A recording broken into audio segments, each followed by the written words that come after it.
Pasadena, home prices are up, inventory is up 17%, and homes are now selling exactly at list price, not over it.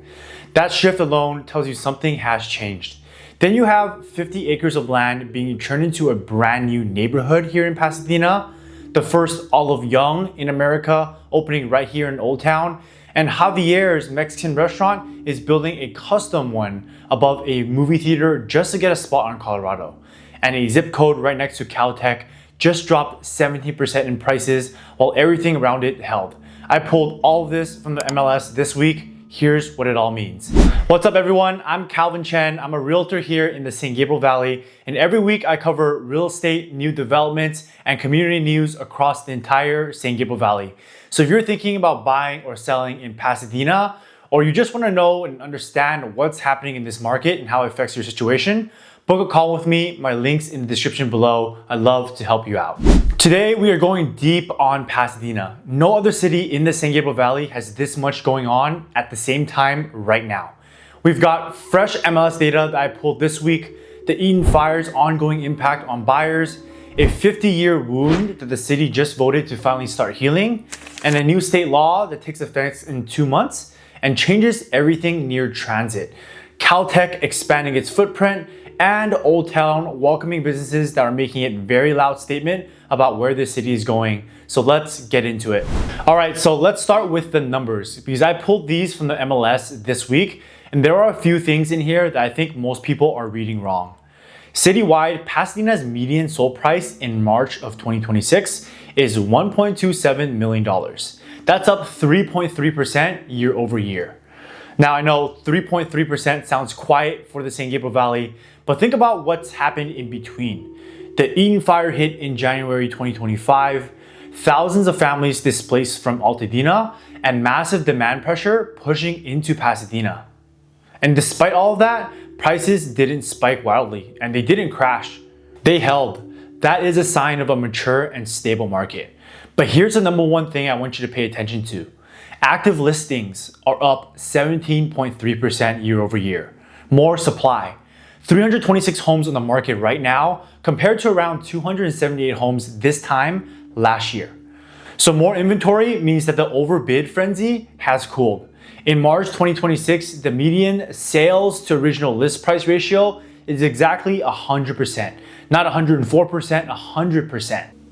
In 2022, Pasadena was a 104% market.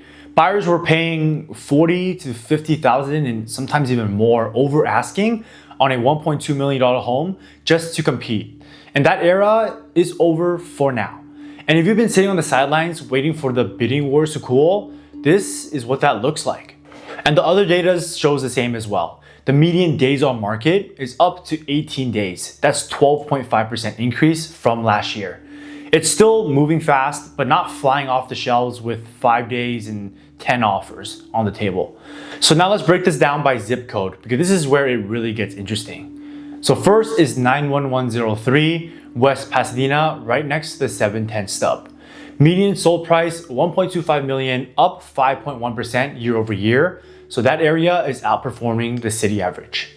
91104 Northeast Pasadena, which borders Altadena directly, the zip code that's most adjacent to the fire, with a median price of $1.3 million, up about 0.4% year over year.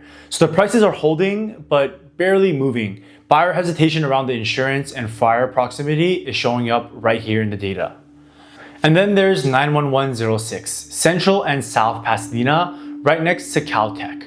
Median price $845,000, down 17.4% year over year. Now, I want to be straight with you on this one. The data in this zip code is pretty sporadic. Transaction volume is lower and a few sales can swing the median significantly.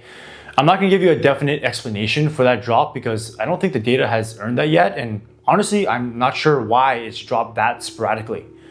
What I will say is this, a zip code sitting next to one of the world's greatest research universities on one of SUV's strongest retail corridors and is showing a 17% pullback while the entire city of Pasadena is holding, that's either a pretty significant data blimp or a pretty good buying opportunity that most people are sleeping on.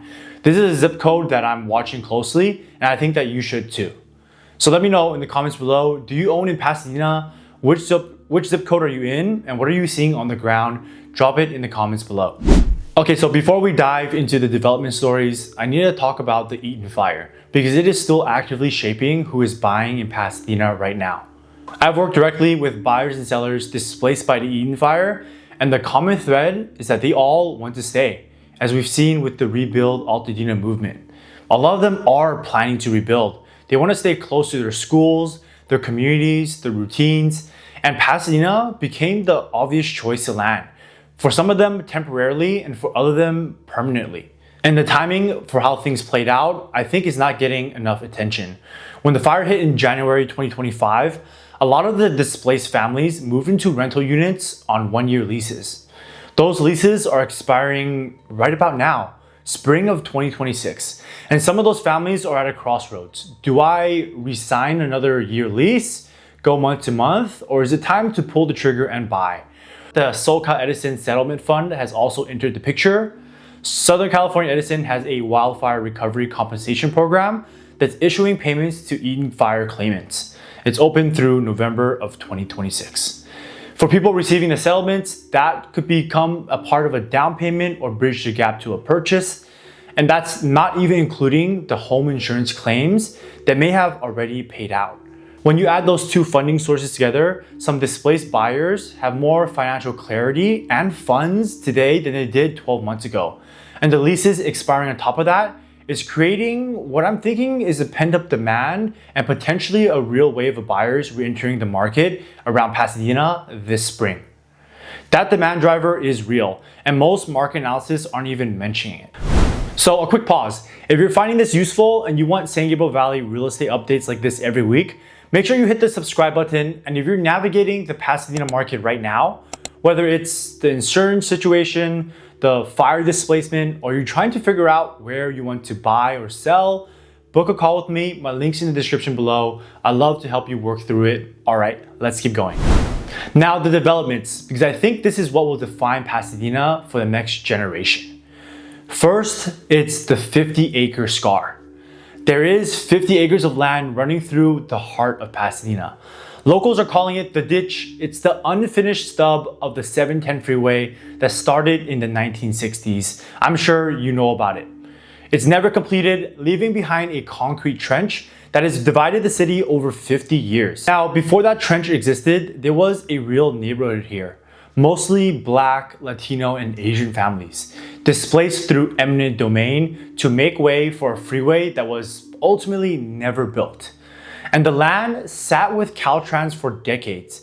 And then in 2022, the state handed it back to Pasadena, all 50 acres. And on April 16th, 2026, the Pasadena City Council voted to adopt the Reconnecting Pasadena Vision Plan, the official blueprint for what comes next.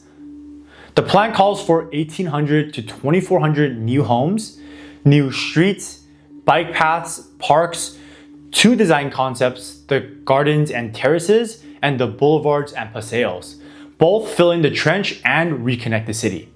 Built into the plan is also a restorative justice framework, financial assistance and home ownership priority for families who descended from those who were displaced. So currently, this plan is just an outline and a very powerful one. So 1 mile northeast of the 710 stub, North Lake Avenue is already changing. The city adopted the North Lake Specific Plan in November of 2025, unlocking higher density near the 8 lines, Lake Station. Multiple 7-story mixed-use buildings are already in design review. And later on top of that, SB 79 takes effect July 1st, 2026. That's 2 months from now.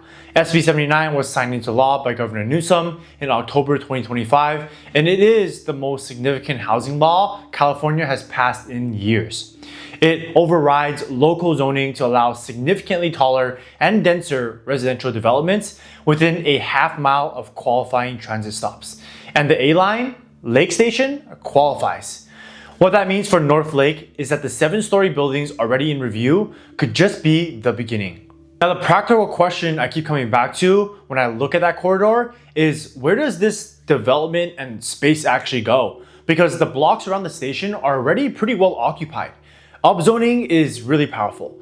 right? But it follows and needs available land, underutilized parcels that will get approved, aging commercials, surface lots. The policy is there, but where is it going to be built?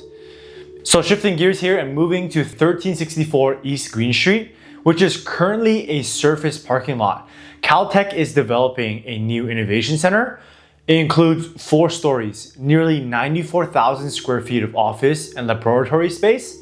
It's designed by Gensler, developed by Trammell Crow Company on Caltech-owned land. And why it matters for Pasadena's long-term trajectory and plan is that this is not a classroom building. This is a purpose-built incubator for Caltech's life science startups. The goal is to give early stage companies that are spinning out of Caltech's research, a place to grow without having to leave Pasadena. Right now, a lot of those companies have to go to other biotech hubs because there simply isn't the right lab space here. Now, this building changes that. So it's not just one building, it's a pattern. Caltech is systematically building out a research and innovation corridor in the middle of Pasadena.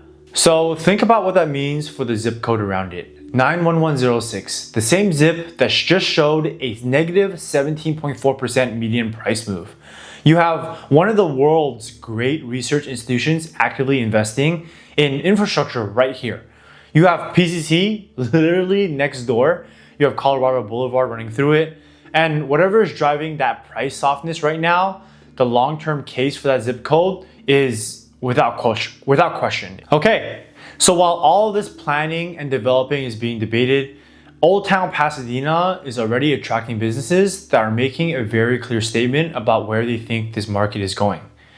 Javier's, their Newport Beach, Century City, La Jolla, downtown LA, Las Vegas, Cabo, and they opened their 8th location inside One, Colorado. They literally built above a working movie theater to get here, which actually just closed. Custom architecture, they have a glass cupola, live tree planters. I've walked the exterior and seen what they built. It is exactly what you expect from Javier's. Elevated, beautiful, the kind of space that says this neighborhood can support this caliber of dining. And in addition to that, there's Olive Young, South Korea's version of Sephora. Over 1,370 stores in Korea, a massive, well-resourced global brand.